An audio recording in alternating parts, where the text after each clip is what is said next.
मनमाडमध्ये कसाई मोहल्ल्यात महावितरणच्या डीपीला भीषण आग. सुदैवाने मोठी हानी टळली. मनमाड येथील कसाई मोहल्ला परिसरात असलेल्या महावितरणच्या एका डीपीला भीषण आग लागल्याची घटना घडली आहे. वाढत्या उष्णतेमुळे ही आग लागल्याचा प्राथमिक अंदाज व्यक्त होत आहे. मात्र वेळीच वीज पुरवठा खंडित केल्यामुळे कोणतीही जीवित किंवा वित्तहानी झाली नाही. उष्णतेमुळे शॉर्ट सर्किट गेल्या काही दिवसापासून तापमानात मोठी वाढ झाली आहे. या कडाक्याच्या उन्हामुळे डीपीवरील वापराचे प्लास्टिक कोटिंग वितळले आणि त्यातून ही आग झाल्याचे समजते. आगीच्या ज्वाळा पाहून परिसरात काही काळ घबराटीचे वातावरण निर्माण झाले होते.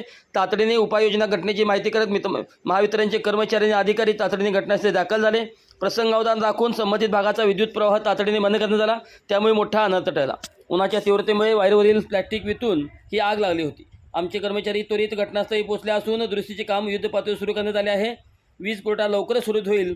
संदीप तळले, अधिकारी महावितरण. सध्या महावितरणकडून डीपीच्या दुरुस्तीचे काम सुरू असून लवकरच या भागाचा वीज पुरवठा पूर्ववत केला जाईल अशा प्रकारची माहिती मिळाली.